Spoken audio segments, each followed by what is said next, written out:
आज का हमारा टॉपिक है अशोक का धम्म और उसके प्रचार और प्रसार के लिए किए गए कार्य। जैसा कि मैंने पूर्व के व्याख्यान में बताया था कि कलिंग युद्ध के बाद अशोक बौद्ध धर्म का अनुयायी बन गया था, लेकिन अपने अभिलेखों में जिस धर्म का उल्लेख उसने किया है और जिसकी अनुपालना की अपेक्षा वह अपनी प्रजा से करता था, उस धम्म का स्वरूप क्या था? यह उसके द्वारा आविष्कृत एक सार्वभौमिक धर्म था या सब धर्मों का सार था, या कोई धर्म विशेष जैसे बौद्ध धर्म, उपासक बौद्ध धर्म, राजधर्म या कोई अन्य धर्म था? इस बारे में विद्वानों में मतैक्यता का अभाव है। अशोक के धम्म के स्वरूप के बारे में विद्वानों की अलग-अलग राय है। चैनाट के अनुसार अशोक के अभिलेखों का धम्म बौद्ध धर्म था, लेकिन इस मत को स्वीकार नहीं किया जा सकता है, क्योंकि इसमें बौद्ध धर्म के 4 आदि सत्यों, अष्टांगिक मार्ग, बुद्ध, निर्वाण आदि का उल्लेख नहीं मिलता है। दूसरा, अशोक ने अपने धम्म की अवधारणा और व्याख्या में कहीं भी बुद्ध का संदर्भ नहीं दिया है, अतः अशोक के धम्म को बौद्ध धर्म नहीं माना जा सकता है। Doctor DR. भंडारकर के अनुसार अशोक का धम्म उपासक बौद्ध धर्म था। उपासक बौद्ध धर्म गृहस्थ अनुयायियों के लिए था। यह अपेक्षाकृत सरल और व्यावहारिक था। अशोक स्वयं भी उपासक बौद्ध था।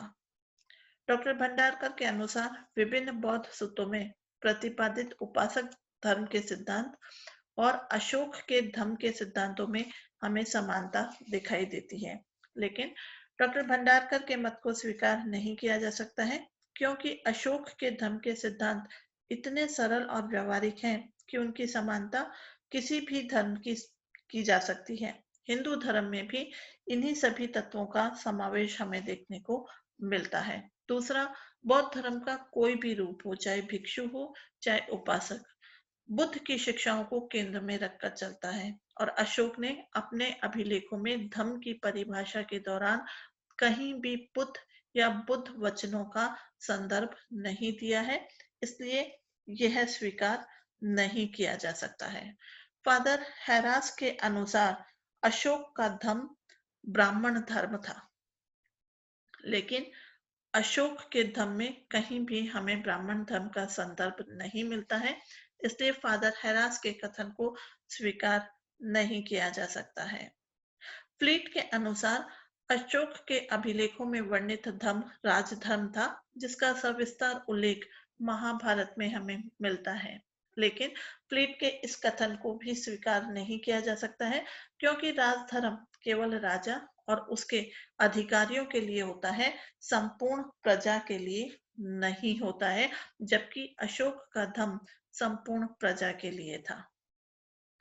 डॉक्टर स्मिथ, आर के मुखर्जी, त्रिपाठी, रोमिला थापड़, राजपल्ली पांडे के अनुसार अशोक का धर्म एक सार्वभौमिक धर्म था, जिसमें सब धर्मों का सार सम्मिलित था। स्मिथ के अनुसार अशोक धर्म से जिन बातों को ग्रहण करने की बात कहता है, वह निश्चित रूप से भारत के सब धर्मों में समान रूप से विद्यमान थी। आर के मुखर्जी ने भी अशोक के धर्म को सार्वभौमिक धर्म मानते हुए इसे सभी धर्मों का सार कहा है। आर एस त्रिपाठी के अनुसार अशोक ने धम्म का रूप सामने रखा, वह प्रमाणतः सभी धर्मों का सार था। डॉक्टर रोमिला थापड़ के अनुसार धम्म अशोक का अपना आविष्कार था। सार रूप में यह उसके द्वारा सुझाई गई एक ऐसी जीवन शैली थी जो व्यावहारिक और सुविधाजनक होने के साथ साथ अत्यंत ही नैतिक थी। डॉक्टर राजपल्ली पांडे के अनुसार इसमें कोई संदेह नहीं है कि अशोक बौद्ध हो गया था और बौद्ध धर्म का अनुगमन करता था, लेकिन उसने जिस धम्म का प्रचार किया वह सांप्रदायिक या संकीर्ण नहीं था। उसमें सभी धर्मों के नैतिक सिद्धांतों और आचरणों का समन्वय था। स्पष्ट है कि अशोक का धर्म मूलतः मानव धर्म था, जिसमें मानव के नैतिक उत्थान से जुड़े सभी सार तत्वों का संग्रह था। डॉक्टर आर के मुखर्जी के अनुसार अशोक ने एक विश्व धर्म का प्रारूप प्रस्तुत किया और इतिहास में संभवतः वह पहला ही ऐसा व्यक्ति था। अशोक ने अपने धर्म को प्रचार के विभिन्न माध्यमों से जनता में लोकप्रिय बनाने का यथासंभव प्रयास किया था। उसने अपने धर्म के प्रचार और प्रसार के लिए निम्न कार्य किए थे। धर्म के प्रचार और प्रसार के लिए अशोक ने अधिकारियों के एक नए वर्ग की सृष्टि की, जिन्हें धर्म महामात्र कहा जाता।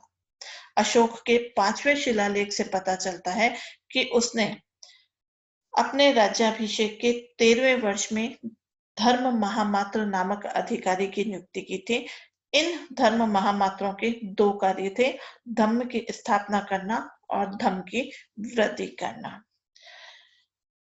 अशोक ने अपनी प्रजा तक अपने धर्म के विचारों को पहुंचाने के लिए साम्राज्य में विभिन्न स्थानों पर अभिलेखों के रूप में अंकित करवाया। अपने धर्म विचारक अभिलेखों को अशोक ने धम्म लिपि कहा है। इसके साथ ही उसने अपने धर्म के सिद्धांतों के शीघ्र प्रसार के लिए अपने साम्राज्य में धर्म श्रवण और धर्मोपदेश की भी व्यवस्था की थी। परलोक की अवधारणा में विश्वास अशोक के धर्म का अंग था और धर्म के आचरण का एक महाफल अशोक ने परलौकिक सुख की प्राप्ति बताया है। अशोक के 4थे शिलालेख से पता चलता है कि उसने मनुष्य को विमान दर्शन, हस्ती दर्शन, अग्नि दर्शन आदि दिव्य रूपों का दर्शन करवाया था। इससे लोगों के मन में उसका यह मानना था कि इससे लोगों के मन में स्वर्ग प्राप्ति की भावना जो थी वो बढ़ेगी और वह सरल और सुबोध धम्म के सिद्धांतों को अपना लेंगे।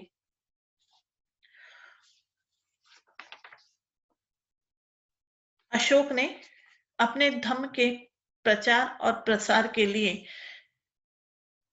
जीव हिंसा को भी निषेध कर दिया था। अपने 5वें स्तंभ लेख में अशोक कहता है कि उसने अपने राज्याभिषेक के 26 वर्ष बाद अनेक प्राणियों को अवध्य घोषित कर दिया था। इस अभिलेख में उन पशु पक्षियों की एक लंबी सूची दी गई है जिनकी हत्या पर अशोक ने प्रतिबंध लगा दिया था। अशोक ने सभी की सुख और सुविधाओं के लिए देश और विदेश में परोपकारिता के अनेक कार्य किए, जिनका एक प्रयोजन लोगों को धम्म के आचरण की ओर प्रेरित करना था। 7वें स्तंभ लेख में अशोक कहता है कि मार्गों में मेरे द्वारा वट वृक्ष लगाए गए जो मनुष्य और पशुओं को छाया देंगे। प्रत्येक 2 मील की दूर पर कुएं खुदवाए, विश्राम गृह बनवाई, जलशालाएं बनवाई, मनुष्य और पशुओं के सुख के लिए। इसके अलावा अपने द्वितीय शिलालेख में अशोक ने अपने राज्य में और सीमांत प्रदेशों में मनुष्य और पशुओं दोनों के लिए अलग अलग चिकित्सालयों की व्यवस्था का भी उल्लेख किया है। अशोक ने अपने धम्म के प्रचार और प्रसार के लिए विदेशों में भी अपने दूत भेजे थे। अपने 13वें शिलालेख में अशोक ने अपने राज्य में सीमांत प्रदेशों में सुदूर क्षेत्रों में धम्म विजय की सफलता का उल्लेख जो है वो किया है। इससे प्रतीत होता है कि इन क्षेत्रों में अशोक ने अपने धर्म प्रचार के लिए विभिन्न प्रचारक मंडलों को भेजा होगा। इन अभिलेखों के अनुसार उसने मंजंतिक को कश्मीर और गांधार में, महादेव को महिष मंडल में, महारक्षित को यवन राज में, धर्म रक्षित को अपरांत, पश्चिमी भारत में, सोन और उत्तरा को स्वर्ण भूमि में और अपने पुत्र और पुत्री महेंद्र और संघमित्रा को लंका में धम्म के प्रचार और प्रसार के लिए जो था वो भेजा था।